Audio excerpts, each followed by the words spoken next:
eh, hal-hal yang mungkin barangkali lebih rinci, baik yang terdapat di dalam Al-Quran maupun juga di dalam hadis Nabi Shallallahu Alaihi Wasallam.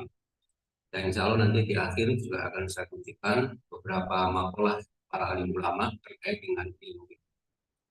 Dengan harapan jika kita mengetahui keutamaan belajar menuntut ilmu ya seperti yang kita lakukan sekarang ini, maka kita akan selalu istiqomah, jadi akan selalu terdorong untuk apa? Untuk mengkaji ilmu, untuk belajar. Baik itu belajar sendiri, membaca Al-Quran, membaca hadis, ataupun juga kita belajar kepada orang lain. Tapi memang disarankan bahwa belajar itu harus dengan guru, dan gurunya juga harus dipastikan memiliki sanad ilmu. Karena apa? Karena sanad itu merupakan bagian dari agama kita, agama Islam. Baik para asatidz kiram yang dirahmati Allah Subhanahu wa taala. Yang pertama adalah kemuliaan orang yang berilmu di dalam Al-Quran. Yang pertama di dalam surah Fatir, surat yang ke-35, ayat yang ke-28, Allah Subhanahu wa taala berfirman, "Innama yakhsyallaha min ibadihi ulama. Innallaha azizun ghafur." Jadi kata innama dalam kaidah bahasa Arab menurut ulama usul itu faedahnya adalah untuk hasr. Jadi untuk membatasi. Meskipun tidak semua innama itu berfaedah kepada hasr, tapi sebagian besar kata innama itu adalah berfaedah pada hasr. Hasr itu membatasi. Jadi kalau kita terjemahkan, innama itu hanyalah yasallaha min ibadihi ulama. Jadi hanyalah para ulama dari hamba-hamba Allah yang takut kepada Allah Subhanahu wa taala. Jadi yang bisa takut kepada Allah itu hanya ulama. Hanya orang alim. Ulama ini bentuk jamak dari alim. Dijelaskan oleh Imam Qurtubi, seorang ulama besar dari mazhab Maliki, ini dalam tafsir Qurtubi. Dia mengatakan, innama yakhafullah wa yattaqi iqabahu bi ta'atihi al-ulama. Jadi yang hanya takut kepada Allah, wa yattaqi iqabahu, kemudian orang tersebut melindungi atau memelihara dirinya dari siksanya, ditaati dengan cara mentaati Allah SWT, al-ulama, itu hanyalah para ulama. Ikut drotihi ala ma yasha'u min syaidin wa anahu yaf'alu ma yurid bi anna man alima dzalika aikona bi iqabihi ala maksiyati wa khabahu wa rahabahu khasyata minhu ayyuhabibahu. Jadi beliau katakan bahwa dengan kuasanya Allah, bikudratihi ala ma yasha, dengan kudroh atau dengan kekuasaan Allah atas segala sesuatu, min syai', dari segala sesuatu, wa annahu yaf'alu ma yurid, maka sesungguhnya Allah itu yaf'alu ma yurid, jadi melakukan apa saja yang dia kehendaki. Makanya pada pertemuan sebelumnya itu Imam Nawawi mengatakan Allah itu tidak mewajibkan apapun pada dirinya. Jadi Allah itu hakikatnya tidak mewajibkan apapun bagi dirinya. Termasuk kemarin kita bahas bahwa Allah itu tidak mewajibkan memasukkan surga orang yang taat atau orang yang beriman. Termasuk juga Allah tidak mewajibkan dirinya untuk memasukkan ke dalam neraka orang kafir atau orang yang tidak taat. Semuanya terserah Allah. Kenapa? Karena Allah itu yaf'alu ma yurid. Hanya saja ya, beliau mengatakan di dalam khobarnya Allah SWT, Allah telah mengabarkan kepada kita, dan khobarnya Allah itu adalah hak, bahwa Allah pasti akan memasukkan orang yang beriman dan orang yang mentaat kepada dia. Dan Allah pasti akan memasukkan orang-orang kafir dan orang munafik ke dalam nerakanya Allah SWT. Jadi gitu. Tetapi secara usuli memang Allah, kata Imam Nawawi, tidak mewajibkan apapun atas dirinya. Termasuk panjenengan juga nggak bisa mewajibkan Allah. Makanya kita masuk ke dalam surganya Allah itu bukan karena amal kita, tapi semata-mata karena kasih sayangnya Allah Subhanahu wa Ta'ala. Li'anna man alima dzalika. Karena apa? Karena kalau li'anna man alima dzalika, karena orang yang mengetahui hal itu, bahwa Allah itu berkuasa atas segala sesuatu dengan kudrohnya, maka pasti dia aikona bi'ikobi ala maksiati. Maka pasti orang itu akan meyakini siksaan Allah ala maksiati, atas perbuatan maksiat. Maksiat itu membangkang, maksiat kepada Allah SWT.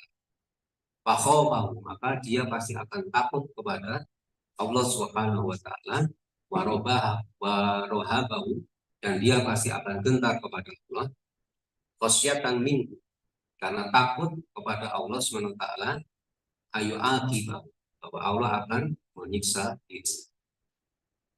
Makanya para asatidz kiram yang dirahmati Allah, orang yang takut kepada Allah itu adalah orang yang betul-betul mengetahui ma'rifat kepada Allah Subhanahu wa taala. Wabil khusus bahwa Allah itu tadi ya, yaf'alu mayurid. Jadi Allah berkuasa melakukan apa saja, dan Allah berkuasa untuk baik itu mencegah maupun dia membiarkan sesuatu. Kalau orang tahu seperti itu, maka pasti dia akan takut, pasti akan khawatir pada Allah. Kalau kita paham, kita tahu bahwa bukan amal perbuatan kita yang memasukkan kita ke dalam surga, kan kita akan khawatir terus ya, akan takut terus pada Allah. Yang dijelaskan oleh Imam Qurtubi, seorang ulama besar dari Madzhab Maliki, dan dari Madzhab Syafi'i dijelaskan oleh Imam Ibnu Katsir. Walihada qala ta'ala ba'da hada. Oleh karena itu Allah Subhanahu wa taala berfirman setelah itu, innama yakhshallaha min ibadihi, yang hanya takut kepada Allah min ibadihi, dari kalangan hamba-Nya Allah, al-ulama, itu adalah ulama. Ai innama yakhshahu haqqa khasyati al-ulama al-arifun.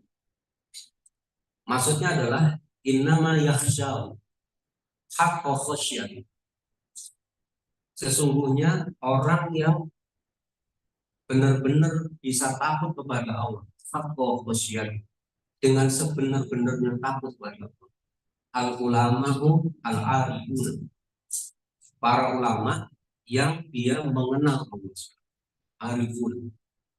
Jadi al-arif ilah, tingkatan istilahnya orang yang sudah mencapai tingkatan makrifat, mengenal Allah. Li'anahu kullama kanatil ma'rifatu lil alimi al qadiri al alimi al mausuf bi sifatil kamali al manqut bil asma'il husna, ulama kanatil ma'rifatu bihi hakam wal ilmu bihi akmal kanatil khasyatu lahu a'dham afsar. Jadi beliau katakan para asatidz kiram, ketika makrifat terhadap keagungan Allah Subhanahu wa taala, dan yang maha mengetahui, yang disifati dengan sifat-sifat sempurna, dilekati dengan asma-asma yang baik, asmaul husna. Jadi ini semua terkait dengan Allah. Yani ketika makrifatnya terhadap Allah SWT mencapai taraf yang paling sempurna, dan pengetahuan terhadap Allah itu mencapai taraf paling sempurna, niscaya takutnya akan mencapai tingkat paling besar dan paling baik. Berarti kalau orang itu masih takut pada selain Allah, hakikatnya dia belum makrifat pada Allah. Dia belum betul-betul mengenal Allah SWT. Atau kalau toh misalnya dia sudah mengenal sifat-sifatnya Allah, nama-namanya Allah SWT, maka itu hanya sekedar sebagai pemahaman belaka, tapi tidak diamalkan.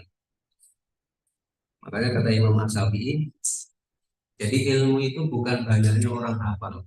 Jadi dengan banyak hafal maqalah, banyak hafal Quran, hadis, itu bukan, tetapi Yang disebut dengan orang yang berilmu atau ilmu itu adalah yang paling banyak bermanfaat. Jadi meskipun panjenengan hafal satu ayat, kalau itu dijalankan, nggak pernah ragu-ragu sedikit pun. Tapi itulah apa namanya, panjenengan disebut orang yang berilmu. Karena ilmu itu yang bermanfaat. Jadi bukan banyaknya hafal. Kalau sekarang orang banyak hafal kan banyak, pinter-pinter juga banyak, yang hafal kitab juga banyak. Bahkan di Indonesia ini yang bisa bahasa semut juga ada. Ya, gitu. Maboni, masa. Jadi kelihatan itu apa ya, berdustanya itu jelas kelihatan. Mengapa saya katakan itu? Ya memang berdusta. Faktanya juga banyak berdusta dan juga. Baik. Jadi kalau orang itu makrifat pada Allah itu sudah sempurna, pengetahuan dia kepada Allah itu juga akan semakin sempurna. Karena khasyah lahu aqwam ba'as. Maka takutnya pada Allah itu pasti akan sangat besar dan akan sangat. Qala Ali bin Abi Thalib an Ibnu Abbasin bi qouli ta'ala innama yakhshallaha min ibadihi ulama. Qala alladzina ya'lamuna annallaha 'ala kulli syai'in qadir. Jadi ini di apa? Dituturkan dari Ali bin Abi Thalib itu berkata, beliau menutupkan perkataan ini dari Ibnu Abbas, di sumbernya dari Ibnu Abbas. Pada saat menafsirkan firman Allah, innama yakhshallaha min ibadihi ulama, beliau katakan yang disebut ulama itu alladzina ya'lamuna annallaha 'ala kulli syai'in qadir. Ini orang yang mengetahui bahwa Allah SWT itu maha berkuasa atas segala sesuatu.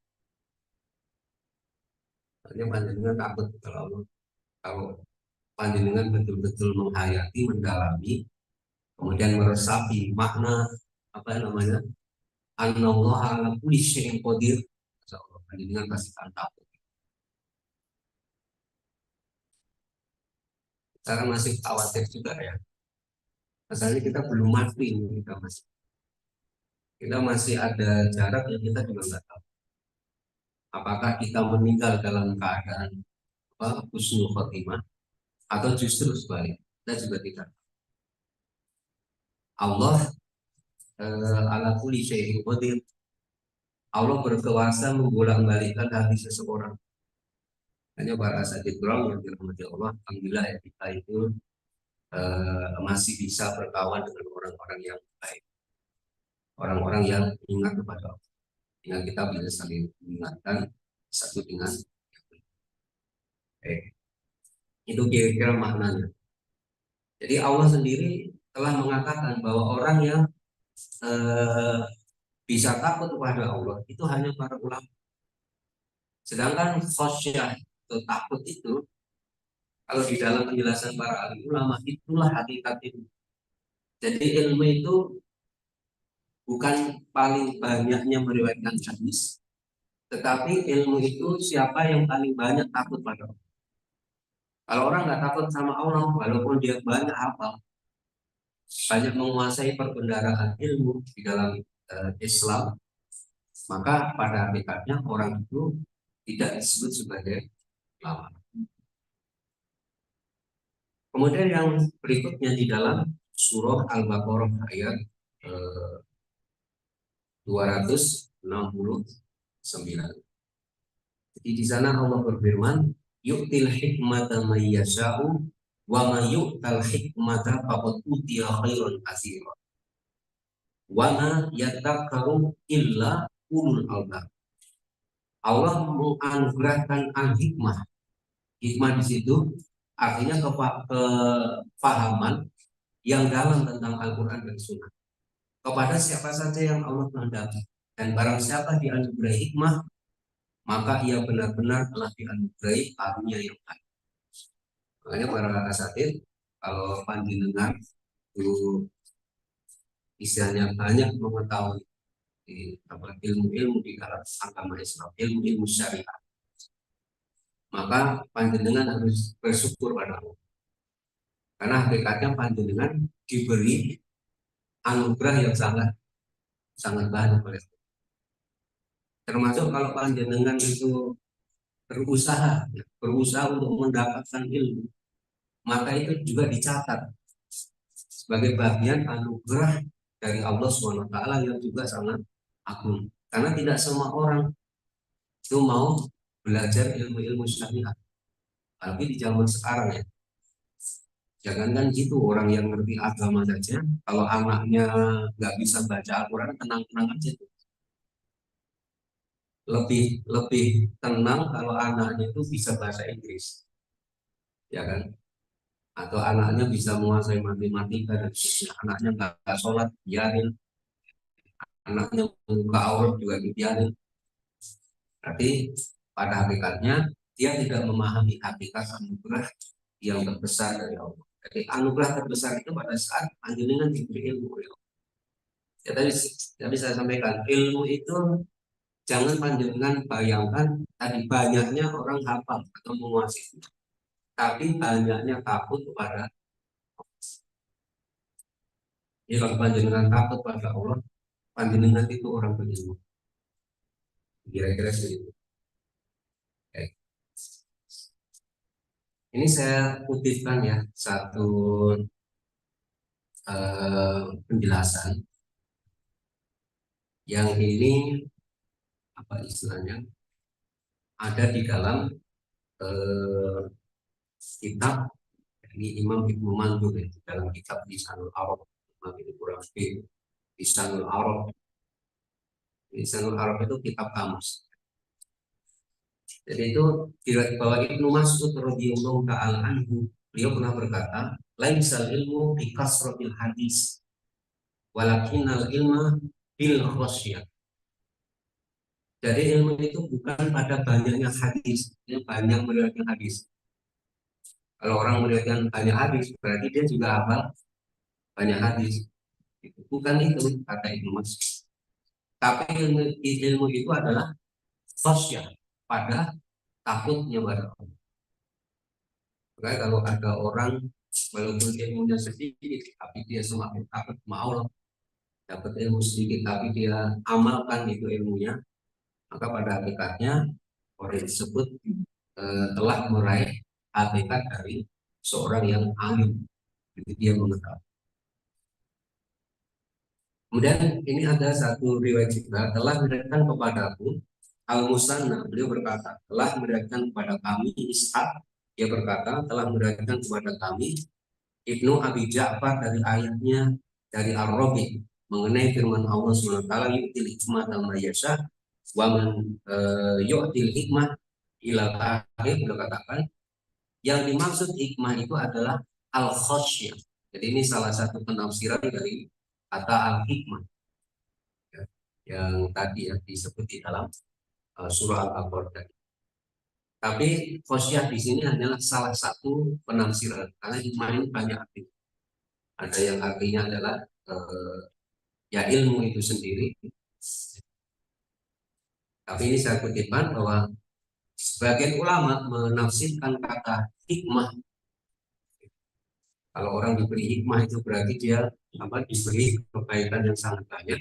Kalau orang itu diberi rasa takut yang besar oleh Allah SWT kepada Allah SWT, berarti dia telah dianugerahi nikmat yang sangat banyak. Apalagi kalau ilmunya banyak, semakin banyak takut pada Allah, nah, itu lebih banyak lagi. Sebab pokok segala sesuatu adalah takut kepada Allah. Beliau katakan, "Qala al-hikmatu al-khasyah, li anna ra'sa kulli syai'in khasyatu." Dia mengatakan yang dimaksud hikmah, al-hikmah itu adalah al-khasyah, adalah takut. Mengapa? Karena pangkal atau pokok dari segala sesuatu itu adalah takut. Semua perintah Allah, larangan Allah yang termaktub di dalam Al-Quran dan Sunnah itu hanya akan bisa bermanfaat, bisa dijalankan, bisa direalisasikan kalau dengan takut pada Allah. Jangan gitu ya.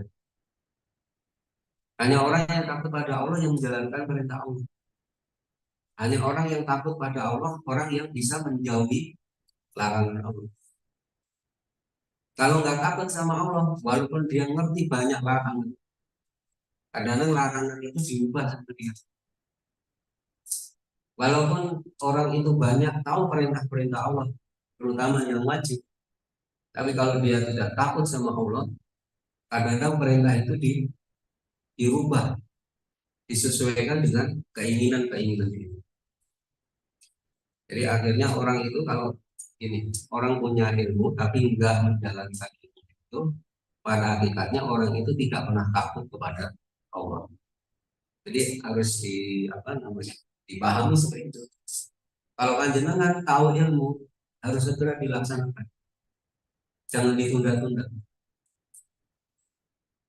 Kalau orang itu sudah tahu satu perkara, kok dia tidak mau menjalankan, berarti orang itu pasti tidak takut sama Allah. Mengapa demikian? Karena kalau orang itu takut kepada Allah, pasti dia akan kerjakan itu perintah Allah. Termasuk juga larangan Allah. Kalau orang itu takut pada Allah dan dia tahu pada saat itu perkara itu dilarang oleh Allah, maka pasti dia akan tinggalkan. Kalau dia benar-benar takut kepada Allah SWT. Makanya orang yang takut pada Allah itu nanti betul-betul punya keistimewaan. Jadi ahlul ilmi, orang yang banyak takutnya pada Allah, maka dia akan nanti disingkapkan banyak rahasia. Coba aja panjenengan lakukan itu rasanya. Kalau panjenengan takut sama Allah, takut ilmu dijalankan, ya udah apa namanya dipegang teguh aja di situ. Itu nanti pasti panjenengan akan disingkapkan banyak rahasia. Ya kadang-kadang karena orang itu tidak sampai tingkatan ilmu, jadinya nggak yakin gitu. Dan dalam bahasa Arab yang dimaksud dengan al-ilmu itu adalah tasdikul jazim, al-mutawfiq lil waqi'. Itu pengertian asal dari ilmu, pembenaran yang sifatnya pasti, yang sesuai dengan fakta. Makanya ilmu itu paling pokok itu berasal dari yang namanya ilmu doruri. Jadi ilmu itu dibagi dua, para sekalian. Ada ilmu doruri, ada ilmu nahuri. Ilmu doruri itu ilmu yang didapatkan dengan penginderaan secara langsung, tidak butuh penalaran, tidak butuh pikiran, tidak butuh pengkajian. Hasilnya pasti benar 100%. Kayak pengetahuan panjenengan bahwa matahari itu bersinar di siang hari. Itu pengetahuan. Jenengan bisa menyimpulkan matahari bersinar di siang hari. Kan nggak perlu mikir-mikir terlalu dalam, dikaji, dianalisa kan enggak. Cuma dilihat aja langsung jenengan paham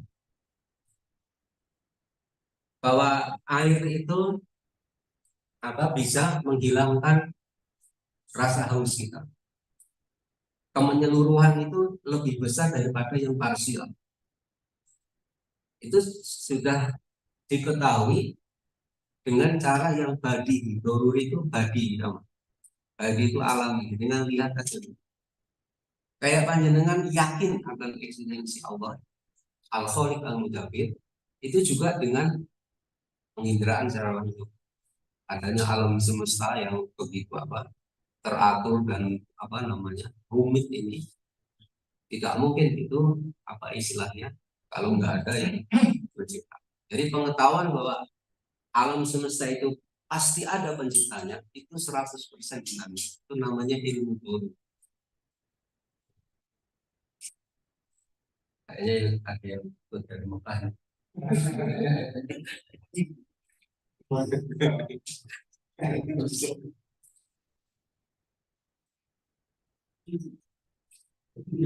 Saya kendel sama Pak Agi.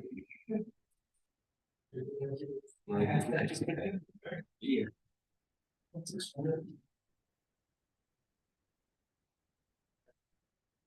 Nah, kalau yang kedua itu namanya ilmu nabori.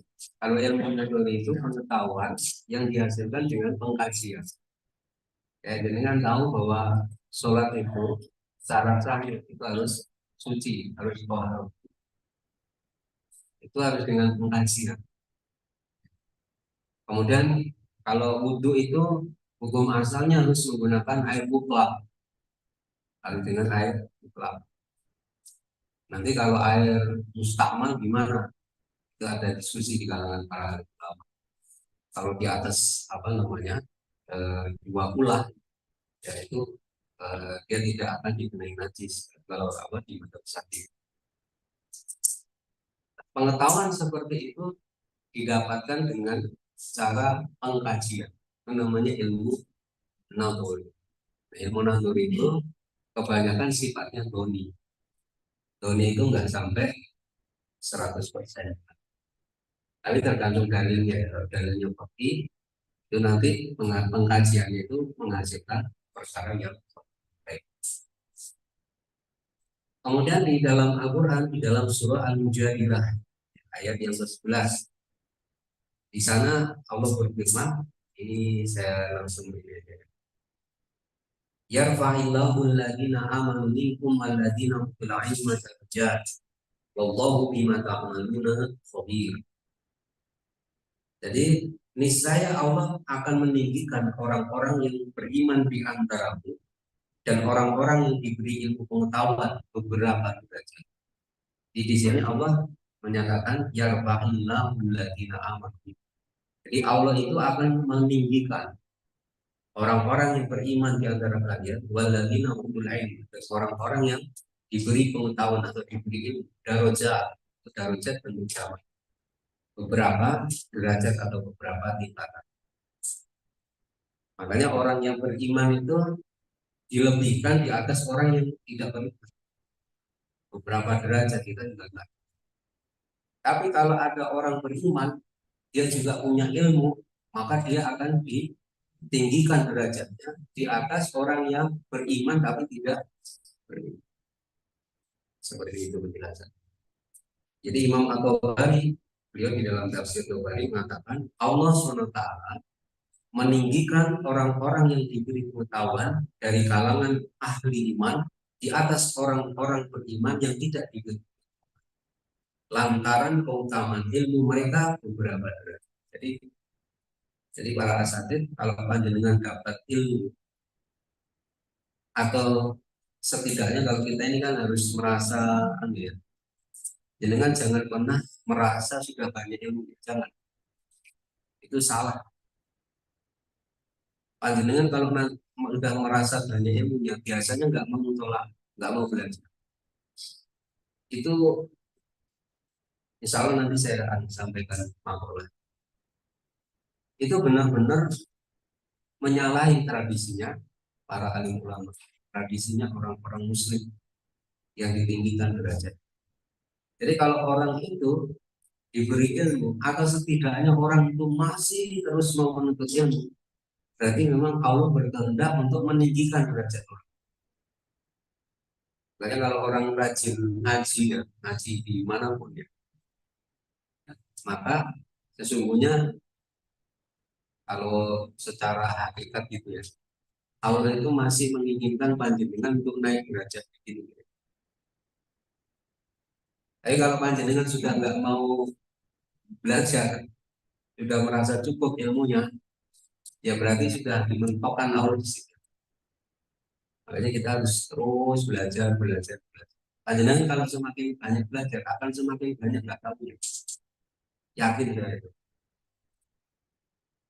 Ya mungkin kalau panjenengan misalnya dalam bahasa Arab itu ada asmaul khamsah. Jadi ada dari abuka, abika, abaka gitu tulisannya. Di Ali bin Abi Thalib. Tapi ada juga yang baca Ali bin Abi Thalib. Jadi kan bingung. Nggak sesuai itu kaidahnya dengan asmaul khamsah. Tapi di kitab-kitab kuno itu ada ditulis Ali bin Abi Thalib. Nah, jadi biar apa? Penasaran ya. Oh, ya. Jadi saya itu punya teman ya, teman saya itu waktu di Jawa Timur di Surabaya. Teman saya itu hobinya manjat gunung. Manjat. Suatu saat itu dia ngajak saya untuk camping di gunung. Saya itu nggak mau asalnya, karena apa? Karena khawatir aja saya. Itu kan pasti ada laki perempuan macam-macam. Tapi dia bilang enggak Gus. Akhirnya saya ikut. Tapi ternyata benar memang dia agak mau ngerjain saya. Jadi cerita yang enggak itu laki sama perempuan. Ya salah anak-anak gunung, anak-anak juga apa, pecinta alam ya istilahnya. Itu namanya tidur satu tenda itu biasa. Lah saya kan nggak bisa. Akhirnya saya tuh tidur di musola, daerah itu kan, daerah daerah yang dingin itu daerah umum, bukan yang dekat dekat kasus aku dan mas. Itu akhirnya saya tidur di musola. Masuk dinginan dan gimana dia. Terus suatu saat akhirnya saya ganti teman saya ini, saya ajak ke pengajian. Jadi yang isi itu almarhum Pak Muhajir Sumpah, di orang pintar bahasa. Terus waktu ngaji, lah orang ngomong diskusi ngalor itu saya lihat teman saya itu. Wah dia aja gitu di pojok. Habis sekolah ngaji dia bilang, aku pengen belajar Al-Quran. Ajari saya ajari saya baca Al-Quran. Saya kemudian kamu kayak gitu mau, aku tadi itu masuk gak ngerti belas. Jadi dia itu di sepanjang orang ngobrol asik macam-macam nggak ada yang dia paham. Jadi justru jadi titik baliknya. Jadi dia akhirnya mau ngaji tuh, belajar Al-Quran. Jadi memang kalau apa istilahnya, eh, orang itu apa istilahnya ingin ditinggikan derajat juga, maka caranya adalah orang itu akan diberi dorongan untuk belajar. Itu pasti bukan. Makanya kita ini kalau namanya ngaji atau kita belajar itu senang. Jangan malah nggak senang, senang belajar. Jika mereka mengamalkan apa yang diperintahkan Allah SWT kepada mereka, gitu. Tapi dengan syarat di situ jadi ida amilu bima umilu bi. Jika dia mau mengamalkan atau mereka mau mengamalkan apa yang diperintahkan kepada mereka, itu syaratnya. Jadi kalau orang belajar punya ilmu dan diamalkan, itu Allah akan meningkatkan, meninggikan derajat.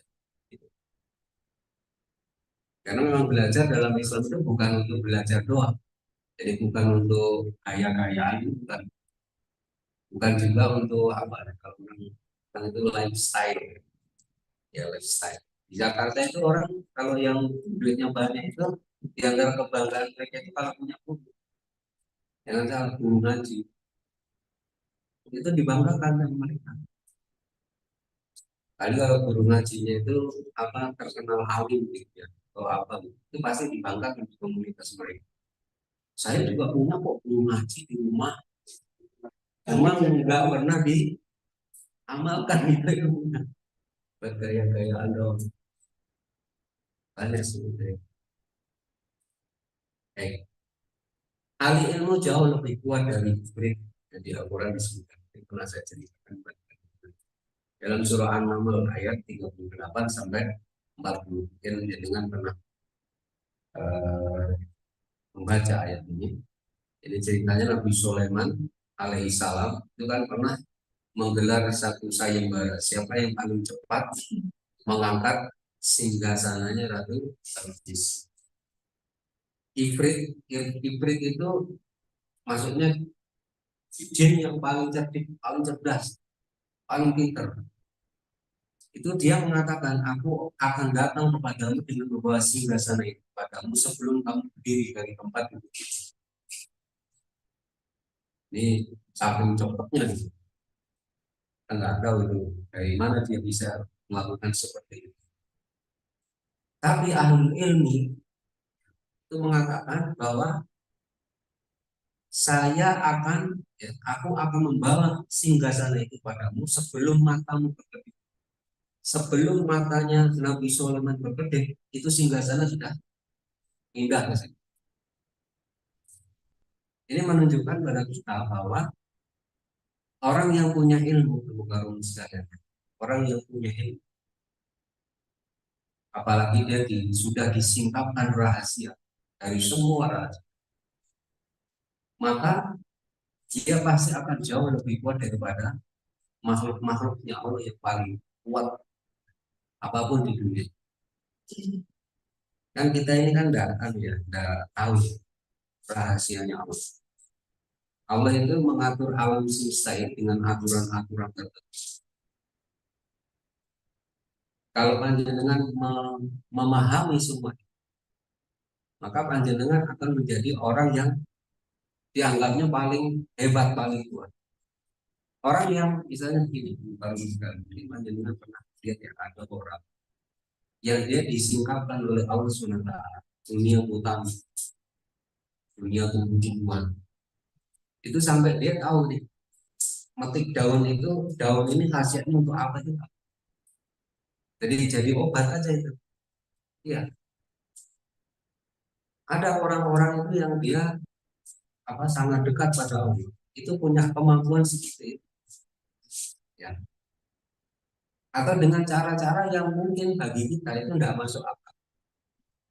Ya mungkin kalau kita lihat di dalam surah An-Naml itu, bagaimana dia bisa memindahkan singgasana sebelum Nabi Sulaiman berkedip itu kita kan tidak bisa menjangkau itu nalar kita.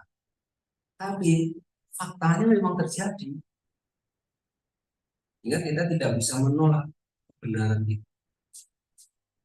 Nah, sama di dunia ini banyak orang-orang yang disingkapkan rahasia orang. Yang punya banyak keistimewaan. Baik itu yang menunjukkan pada kita bahwa ahli ilmu itu memang memiliki kedudukan yang luar biasa di sisi Allah SWT. Ini kan menunjukkan pada kita bahwa ahli ilmu itu pada tingkatan tertentu itu akan disingkapkan oleh Allah SWT rahasia-rahasia.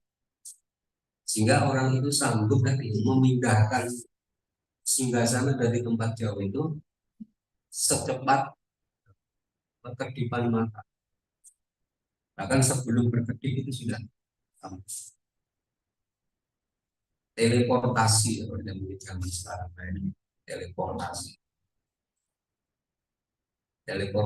itu jadi film-film apa ya sampai kemudian dia film-film fiksi ilmiah itu ada itu yang terakhir itu melawan Thanos ya tidak jadi lihat tuh Thanos lawan sama Iron Man, ada kekuatan teleportasinya juga. Baik, ini kita lanjutkan ya. Tidak sama antara orang yang tahu dengan orang yang tidak tahu. Yang perang ulal yastawilatina ya guna walatina la ya innama yatadzakkaru ulul albab. Katakanlah, adakah sama orang-orang yang mengetahui dengan orang-orang yang tidak mengetahui? Sesungguhnya orang yang berakal yang dapat menerima pelajaran. Dalam surah Sumar. Ya, pasti 14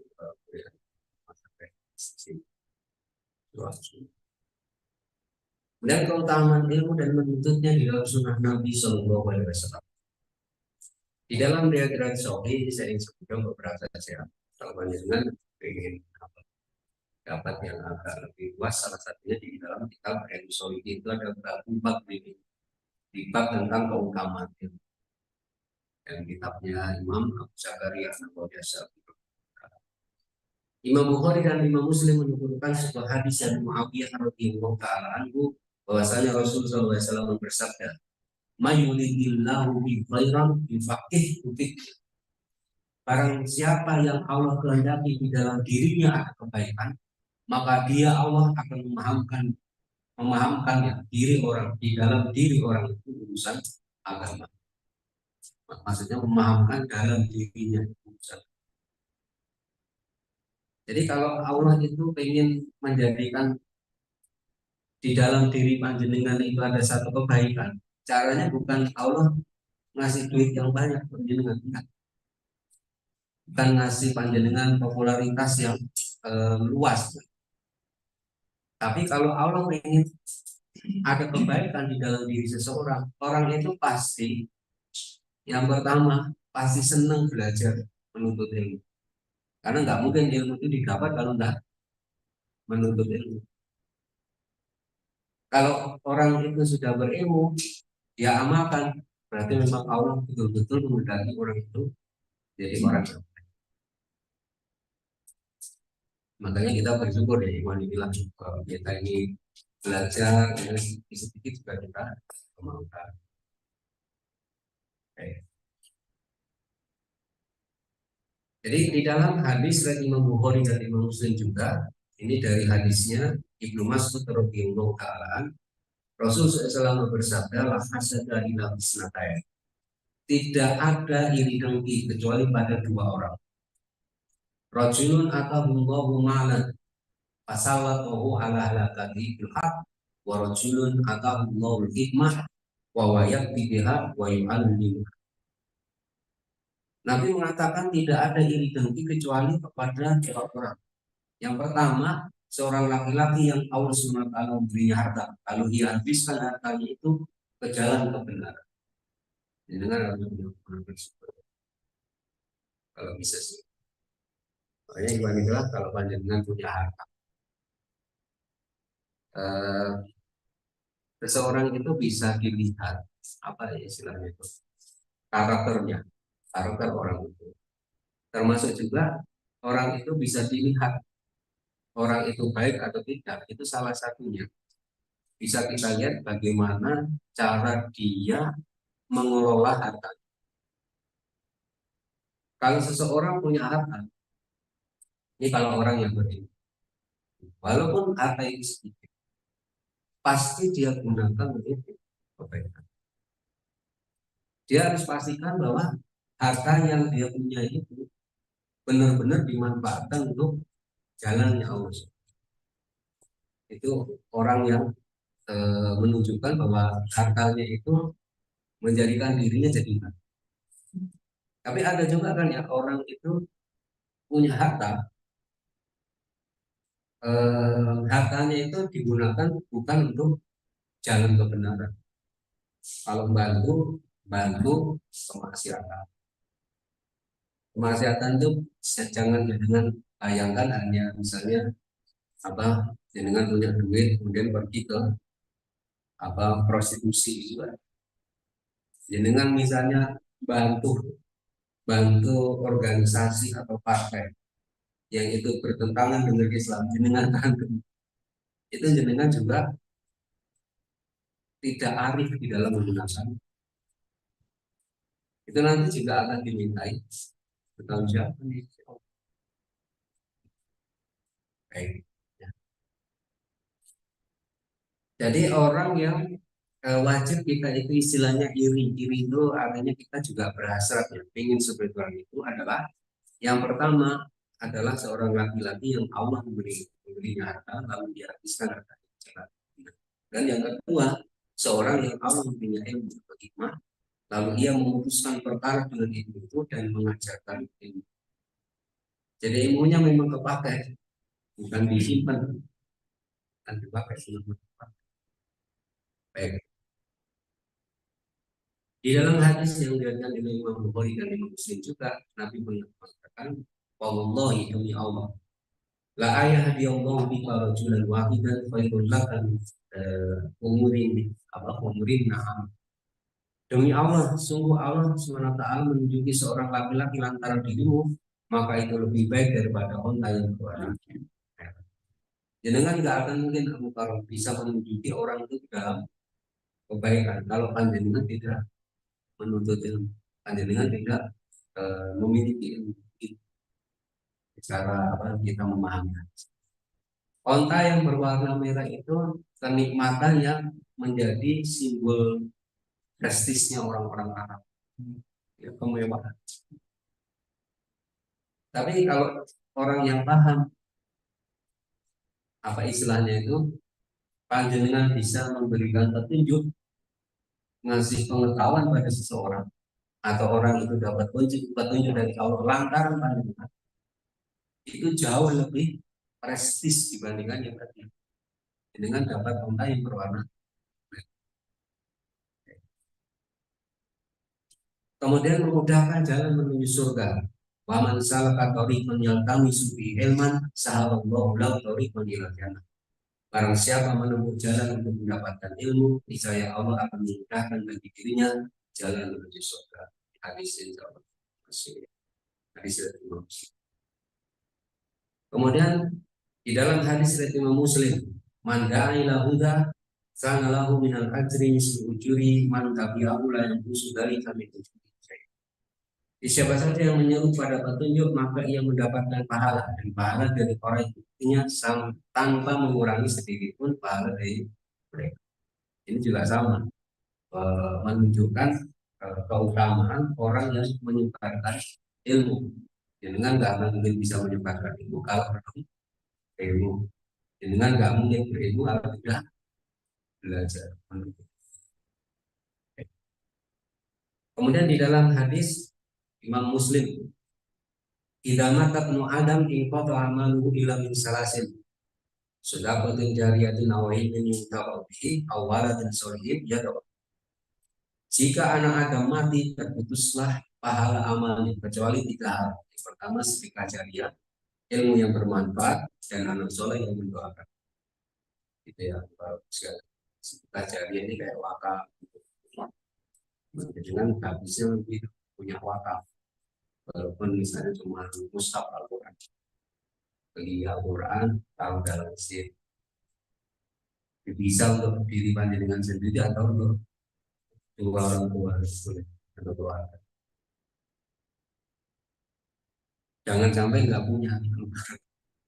Bukan artinya ya, kalau sedekah jariah itu kan hukumnya sunnah, memang nggak wajib. Cuma sayang dengan itu kalau nggak punya, karena apa? Karena ini amal yang akan terus mengalirkan pahala. Sampai jenengan bapak pun ini masih terus mengalirkan pahala. Masya Allah. Ilmu yang bermanfaat, jenengan punya ilmu dikawalkan, diajar. Dan kalau punya anak ini harus dididik menjadi anak yang soleh. Anak yang minimal itu bisa mendoakan 2 orang tua. Jadi Robi Kirni Wajibah Hidayah Warpakam Maka Maruf Sayani Sofi. Jadi kalau anak kita belum hafal itu mah harus diajari. Ya. Dan tidak akan dilaknat. Yang di dalam hadis dari Imam Tirmidzi yang mengatakan hadis ini hasan, ad-dunya mal'unatun mal'unun mafiha illa dzikrullah ta'ala wa mawalahu fa'aliman au muta'alliman. Dunia itu dilaknat, dan dilaknatlah apa yang ada di dalam kecuali zikir pada Allah. Kalau sekalian ya, kalau jenengan naik motor daripada nyanyi-nyanyi atau nyetel MP3 ya, irit ya Goni ya Hamidu ya Mubiu ya Mubiu ya Robi ya Wajud gitu. Solawatan, baca Quran, Sayyidul Istighfar ya Pak. Ya itu zikir itu menjadikan panjenengan tidak akan menjadi orang yang gila. Karena dunia ini kata Nabi, dunia malunatun, dilaknat, malunun mafia, dilaknat semua yang ada di dia, kecuali zikir pada Allah.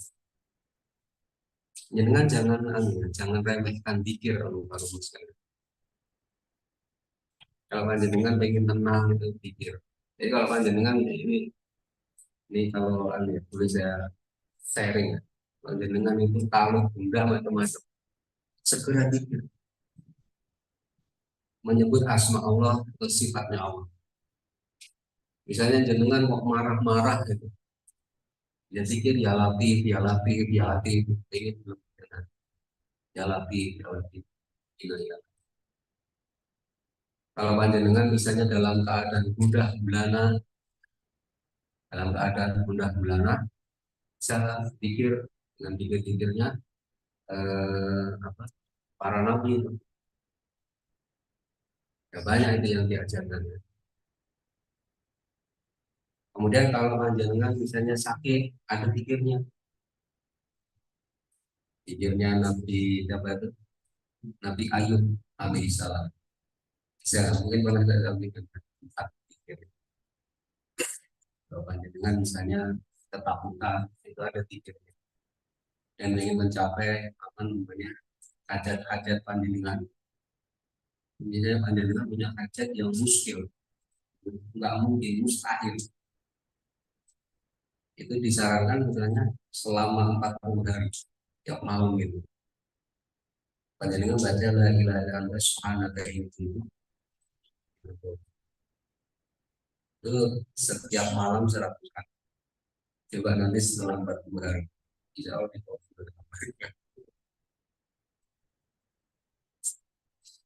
kalau istri mah jangan. Kalau istri gimana? Minta tolong stopnya banyak sendiri. Supaya dapat izin ya. Iya, kalau itu mah nggak harus izin paling paling yang nggak punya itu keberanian. Kalau dibahas nggak jadi. Jadi ada apa kayak termasuk kita aliman au muta'al. Alim itu orang punya ilmu. Alim. Muta'alim itu orang yang tengah belajar menunggu. Itu termasuk orang yang tidak dilaknat oleh Allah SWT.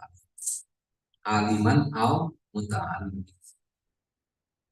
Makanya di dalam apa penjelasan para ulama, setan itu kan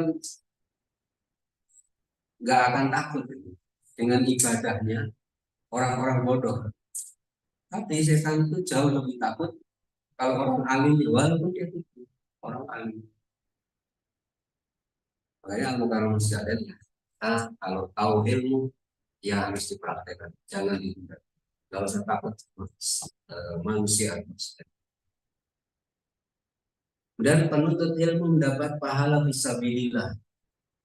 Man kharaja bi talabil ilmi fa huwa fisabilillah hatta yarji'a.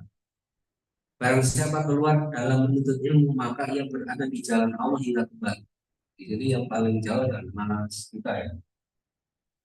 Yang paling jauh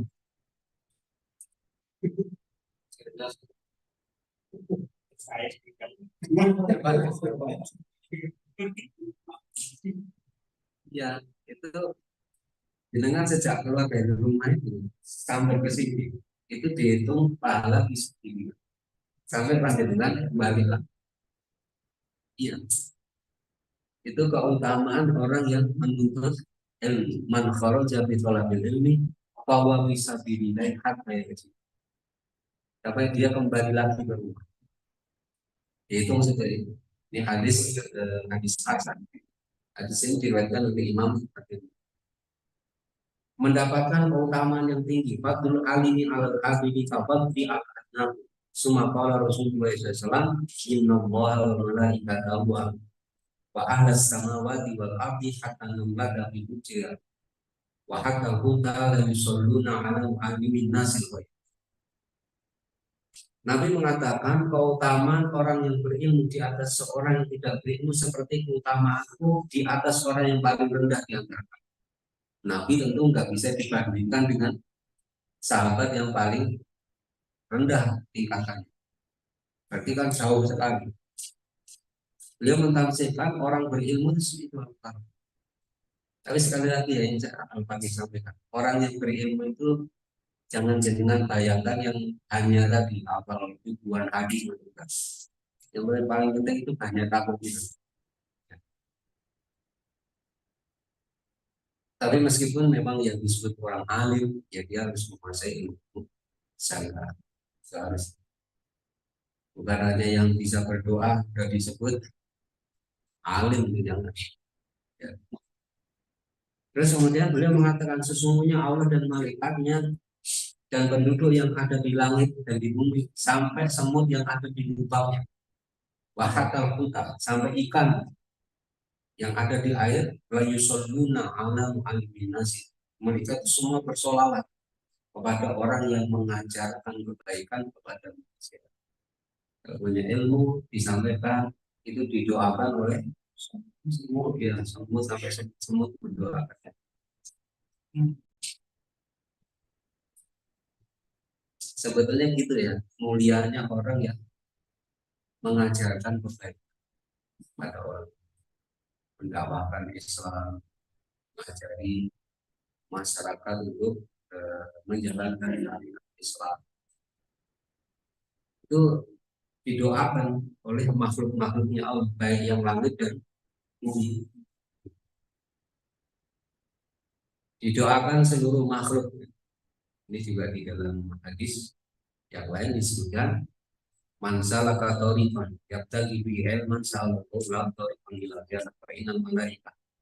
Ya, ila akhir sudah, barang siapa menempuh jalan untuk mencari ilmu, niscaya Allah memudahkannya jalan menuju surga. Sesungguhnya para malaikat meletakkan sayap-sayapnya di atas penuntut ilmu. Makanya para asatid kita ini yakin di majelis kita itu dihadiri oleh malaikatnya. Mereka meletakkan sayap-sayapnya di atas penuntut ilmu karena ridho. Kita ambil ini ridho bima yasnau, karena ridho dengan apa yang dia lakukan. Sesungguhnya orang berilmu akan dimintakan pengampunan dari orang-orang yang berada di langit dan di bumi, hingga ikan-ikan yang berada di dalam air. Keutamaan orang yang berilmu di atas orang yang tidak berilmu bagikan rembulan di atas seluruh bintang pembintang. Ulama adalah pewaris para nabi, dan para nabi tidak mewariskan dinar dan dirham, tapi mereka mewariskan ilmu. Barang siapa mengambilnya, hendaknya yang mengambil bagian yang berlimpah kebaikan. Jadi disebutkan di dalam hadis itu bahwa al ulama'u warasatul anbiya. Nah, sedangkan para nabi itu lam yuwarisu dinaran wala dirham. Inna mawarasul ilmu. Mewariskan, nabi kita Nabi Muhammad mewariskan ilmu syariat. Maka kita kalau diwarisi nabi kan pengen ngambil yang banyak. Jadi warisannya nabi itu yang paling banyak. Pengennya kayak gitu. Makanya kalau sekalian bila ya kita mungkin panjenengan juga ada yang misalnya yang sudah ikut halaqah ngaji halaqah. Insya Allah itu luar biasa. Kali bisa istiqomah, bisa istiqomah. Karena dengan begitu panjenengan berusaha untuk menjadi umatnya Nabi Muhammad yang mengambil warisan Nabi yang banyak, sebanyak-banyak. Dan yang paling penting itu kita didoakan, itu yang paling didoakan. Doa ini penting sekali, doa permohonan ampun, masya Allah. Didoakan malaikatnya Allah, masya Allah. Kemudian di dalam hadis dari Bukhari dan Muslim, Inna Allah la yafiqul ilma intisan yang tersebutnya nas, walakin yafiqul ilma biqabdil ulama. Hatta di dalam yabki aliman ittakhadhan nasu urusan juhala. Wasulilu wa aftau bi ghairi ilmin. Wa dhallu wa adallu. Sungguhnya Allah tidak mencabut ilmu langsung dari manusia. Jadi intizaan, misalnya Allah ingin nyabut ilmu dari masyarakat, itu caranya bukan orang tiba-tiba lupa, enggak. Tapi Allah akan mewafatkan para ulama. Sampai kalau di masyarakat itu sudah enggak tersisa lagi orang alim, maka masyarakat akan memilih pemimpin yang bodoh, pemimpin yang enggak menjalankan syariat Nabi. Kalau mereka ditanya nih pemimpin, maka mereka memberikan fatwa di ghairi ilmi, tanpa dasar ilmu. Fadollu wa adall. Mereka itu sesat dan menyesatkan. Makanya para asatid belajar menuntut ilmu termasuk menguasai itu juga erat kaitannya dengan penjagaan eksistensi masyarakat Islam. Gitu. Jadi kalau ulamanya sudah pada wafat, ya, itu nanti khawatirnya masyarakat tadi memilih pemimpin yang bodoh, pemimpin yang tidak mau menjalankan syariatnya Nabi Muhammad SAW. Berarti kan dia sesat dan ini statement para ulama yang terkait dengan apa, ilmu. Yang pertama dari Imam Asy-Syafi'i. Qala Asy-Syafi'i rahimahullah ta'ala, laisal ilmu ma hufiqa wa innamal ilmu ma nafa'a. Ilmu itu bukanlah apa yang dihafal, namun semata-mata yang bermanfaat. Bermanfaat itu maksudnya yang diamalkan. Dan Imam Sufyan bin Uyainah beliau mengatakan, qala Sufyan ibnu Uyainah rahimahullah ta'ala, awalul ilmi husnul istimah, sumal fahmu, sumal hibdu, sumal amalu, sumal nasu. Awal ilmu adalah baik dalam mendengar. Jadi kalau dengan belajar dengan siapapun dengan belajar itu panjenengan coba dengarkan dulu. Karena awal dari ilmu itu adalah husnul istimah. Apa namanya? Baiknya jenengan mendengar. Dan yang kedua adalah al-fahmu, memahami. Setelah dipahami, al-hifdu, dihafalkan. Kalau saya itu biasa menghafal, saya juga menulis biasa. Saya tulis begini, kayak gini. Saya tulis sendiri. Jadi kalau saya nambah misalnya satu surat di dalam Al-Quran, saya tulis juga. Jadi kalau saya sudah hafal, itu saya tulis. Itu kalau saya. Ini kalau jenengan lain lagi. Atau jenengan nggak pernah hafal ini. Kita tulis nggak apa ini. Nggak nulis juga malah nggak bisa nulis. Tidak pernah. Memang nggak ada yang di dalam. Ya kalau saya biasanya tulis gitu. Karena misalnya satu surat dalam Al-Quran itu ada saya punya itu ya, tulisan tangan sendiri. Tulis ya, khotnya itu khot kurdi, syukur jadi gitu. Yang enggak mungkin. Kemudian diamalkan itu kata Imam Sufyan bin Uyainah, seorang ulama besar ahli fikih. Jadi dipahami, dihafalkan, diamalkan dan disebar. Makanya kalau ilmu itu nggak hanya belajar doang, maaf. Kalau belajar doang itu ada yang terputus dalam rangkaian ilmu itu sendiri. Karena ilmu itu awalnya adalah husnul istimah, al-fahmu, wal hifdu, wal amal, wal nasu. Itu satu rangkaian yang nggak bisa terpisah. Wa idastamal abdu ila kitabillahi ta'ala sunnati nabi biniyatin shodiqatin ala ma yuhibbu ta'ala afhamahu kama yajibu wa ja'ala lahu fi qalbihi nura. Apabila seorang hamba mendengar kitabullah dan sunnah Nabi dengan niat yang baik, berdasarkan apa, sesuai dengan apa yang dicintai oleh Allah, maka Allah akan memahamkan orang itu, atau memahamkan ilmu pada orang itu, sebagaimana dia Allah mewajibkan orang menuntut dan memberikan cahaya. Allah akan memberikan cahaya di dalam hati. Itu al-Mukarram. Makanya kalau saya jauh-jauh dari rumah itu memang salah satunya pengen kayak gitu. Kalau pandangan menuntutnya termasuk kita menyampaikan ilmu itu harus dengan niatin sodikon, dengan niat yang benar, niat yang dicintai oleh Allah. Niat yang dicintai Allah tentu adalah hanya mengharapkan Gitu. Karena orang menuntut ilmu itu macam-macam, tendensinya macam-macam. Ada orang yang karena kemarin kalah debat, wah ini saya harus sekali amunisi, belajar lagi, ngalahin ulama, ngalahin ulama. Ada yang begitu. Atau ada orang menuntut ilmu, ya tadi dengan niat yang tidak baik. Ya macam-macam. Yang niat yang tidak baik itu adalah niat yang tendensinya. Ada orang menuntut ilmu, ya tadi hanya sekedar memang pengen belajar doang, tapi nggak mau mengamalkan. Ada saja gitu. Banyak.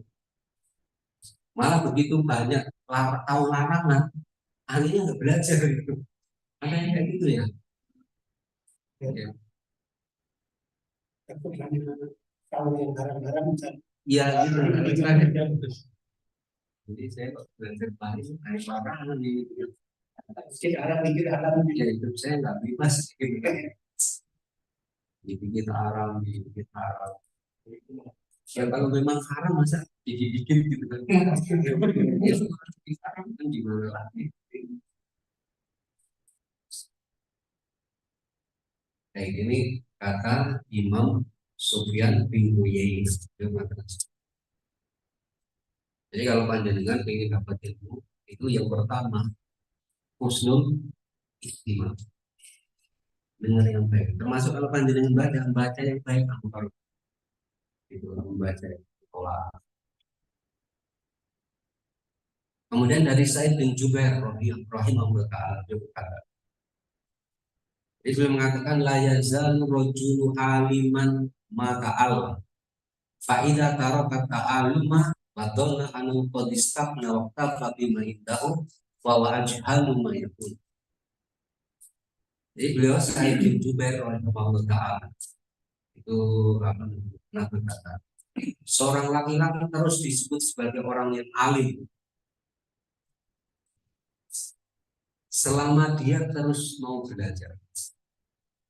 La yazal rajul aliman maka alam, selama dia mau ta'alam, mau belajar. Fa'idha taraka ta'aluma, jika seseorang itu sudah meninggalkan belajar, ta'alum, ta'alum itu yang belajar gitu, menuntut ilmu, wa dhanna anu qad istaqna waqtafa bima indahu, dan dia merasa sudah tidak butuh dan cukup dengan ilmu yang ada pada dirinya, maka bahwa ajhalu ma yakun, maka dia itu adalah sebodoh-bodohnya orang. Banyak ulama dahulu kan begitu ya, kalau belajar menuntut ilmu itu sampai kemana-mana. Padahal kalau membaca misalnya biografinya sahabat mulia itu Abbas, kalau beliau menuntut ilmu itu dapat satu hadis saja dari seorang sahabat, itu dia bilang tungguin itu sahabat itu sampai keluar rumah. Kadang-kadang beliau membawa papan, ditulis papan-papan itu Abbas, sahabat mulia itu Abbas. Ibnu Jauzi rahimahullah taala berkata, oleh Ibnu Jauzi rahimahullah taala, "Ilam annal babal aqdama alladhi yadkhulu minhu iblisu ala nasi wal jinn." Ketahuilah pintu yang paling besar yang dimasuki iblis untuk menyesatkan manusia adalah ketidaktahuan, kebodohan. Yang kamu bodoh itu nggak enak, nggak bagus. Maka kalau kita tidak tahu, segera bertanya pada orang yang jangan dibiarkan dia tidak tahu. Di antara cara menuntut ilmu yang baik itu, jadi gini misalnya, kalau panjenengan di satu hari ini tidak mengetahui satu topik, itu jenengan jangan biarkan tidak tahu. Harus ditahu, harus dicari sampai panjenengan tahu jawaban. Sampai di hari itu topik yang jenengan nggak pahami belum selesai. Sampai panjenengan tahu. Jangan biarkan panjenengan nggak tahu. Misalnya jenengan ada orang ngomong, itu kan sebenarnya artinya kognisi. Kognisi apa kan, guys? Nah, jenengan kan mungkin apa kognisi? Jangan biarkan tidak tahu. langsung nyari tahu apa kognisi itu. Kognisi itu al-idrok pemahaman, pemahaman kognisi. Dengan kalau sekarang alhamdulillah lebih mudah dengan searching Google itu langsung nanti dijawab ya. Bahkan AI itu sekarang itu saya kemarin kasih apa contoh teman saya itu pakai apa AI ya, itu tolong saya bikinkan puisi ini dikasih itu apa namanya instruksinya, itu langsung dibikin udah bagus itu Mas Roy. Saya dengar sendiri itu, tolong anda sakali dengan sakal yang baik, ini ada bahasa Arab ya, gundul, itu langsung disakali sama ini program AI itu. Terus nanti tinggalnya lagi apakah ini sudah memuaskan anda belum, itu langsung langsung diganti. Masya Allah, saya bilang Masya Allah ini bisa kayak jadi pusat bener itu ya, yang korban itu besar AI.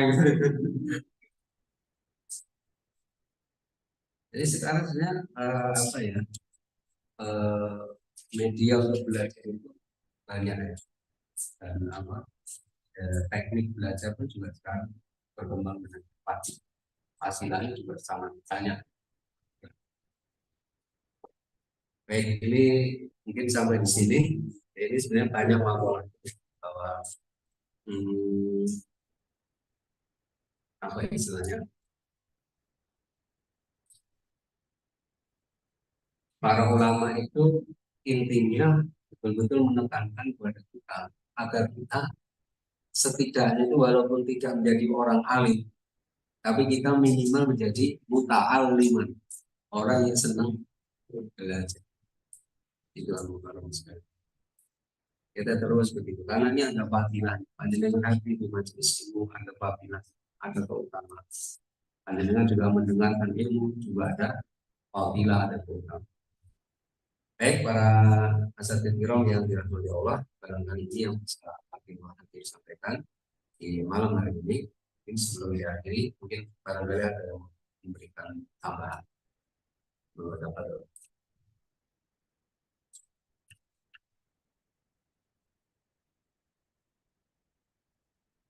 Pak Nur mau nambahkan?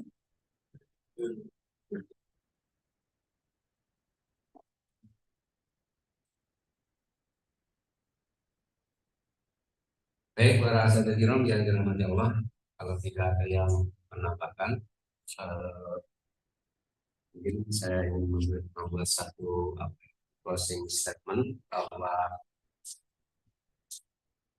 di dalam agama kita, agama Islam, itu perkara yang betul-betul ditempatkan ya sebagai perkara yang sangat-sangat penting dan sangat urgent. Kita tidak boleh mengusik. Itu adalah terkait dengan menuntut ilmu. Jadi kita berusaha untuk menjadi orang-orang yang berilmu. Tadi saya sampaikan, hakikat orang yang berilmu adalah orang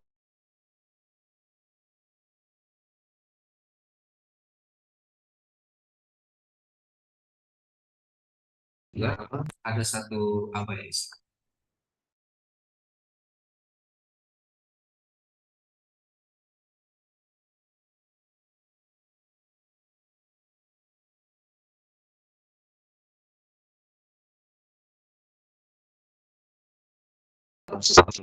sampai di penjara pernah Gunung Almus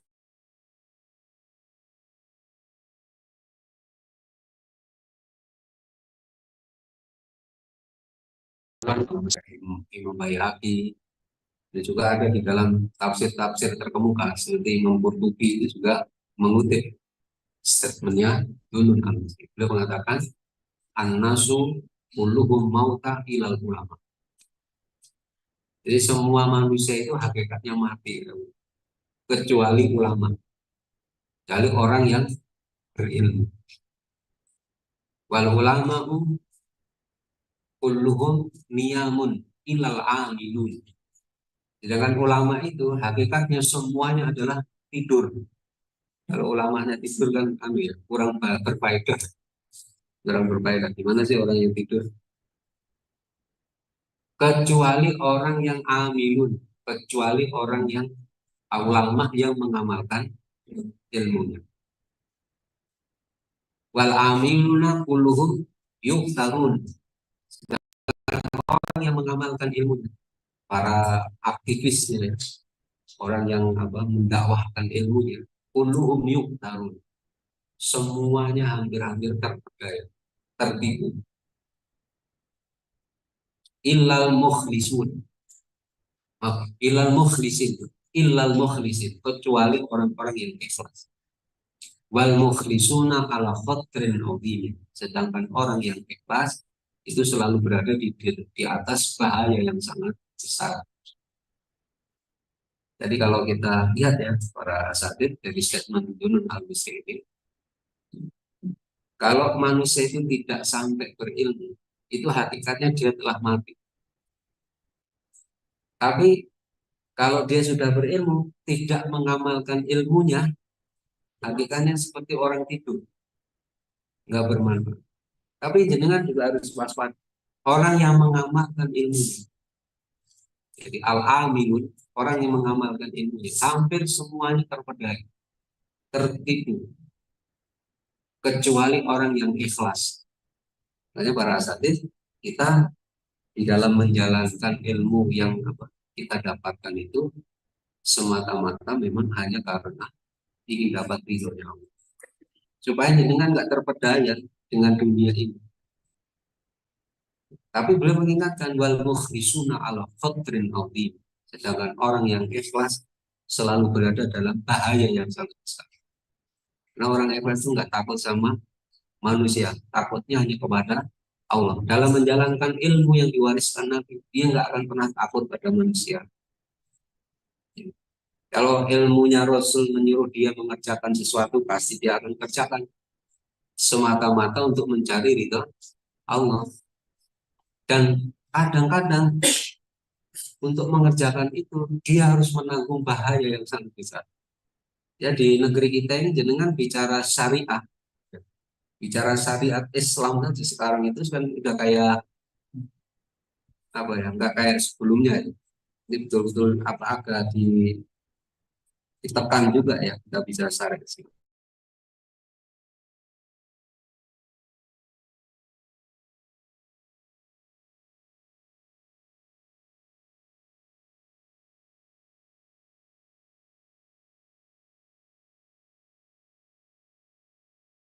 Penasihat tertingginya Pak Prabowo, jadi dia bilang, jadi saya kasih sangat ya dia kenal kenal saya, dia kasih buku tentang khilafah. Ini Pak, ini ada buku khilafah, ini agak radikal sih. Oh apa itu radikal ini mungkin itu tidak semua orang itu namanya, kalau kita dalam urusan berdakwah itu ada orang namanya yang nggak suka sama kita, tapi jangan anggap semua orang nggak suka sama kita, jangan.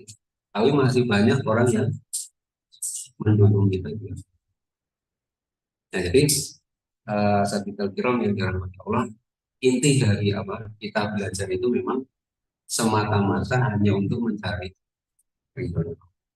Itu tingkatan yang tertinggi. Karena semuanya tadi itu terpedaya semua, kecuali orang yang ikhlas. Sangat orang yang ikhlas, ala khotri.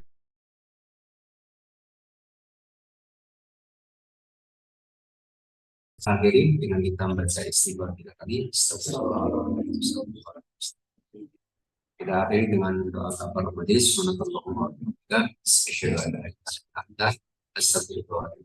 Assalamualaikum warahmatullahi wabarakatuh.